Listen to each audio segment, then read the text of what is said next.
lights so bright, it's hard to breathe, but that's alright. Hush.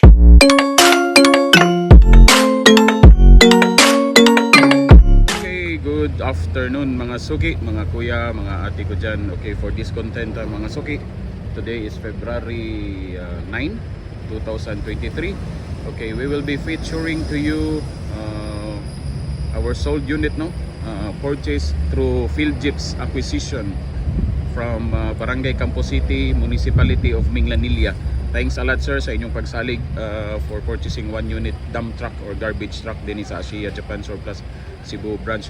Okay, this unit mga suki is Isuzu garbage truck or Isuzu dump truck with an engine of 4HF1 engine.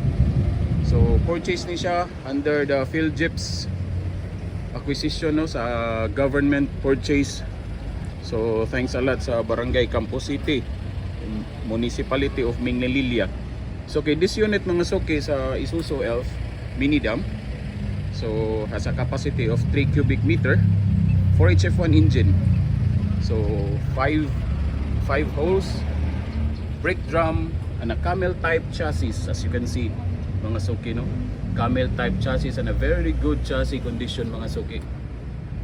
Okay, so for more information ani nga mga unit mga suki, no, naapatay daghan ngayon ani available here in Asia Japan Surplus Cebu branch. So sa ganahan nga mo order, just visit us or PM us, or for faster transaction just call us. Mas maigi mo visit mo, no, para ma-entertain yun na to tanan. Okay, mo ni siya ang video for today.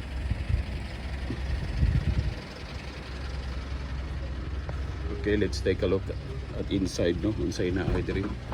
So for this package mga suki, no, include na ni siya sa atong registration, brand new stereo, naka-tint na, and then ang iyang ceiling also is fully upholstered. Okay, naka high side na siya, high side, capacity up to 3 cubic, brand new battery. Okay, thanks a lot mga suki. Thanks a lot Campo City for purchasing one unit barangay garbage truck through PHILGEPS acquisition. Thank you so much. Bye bye.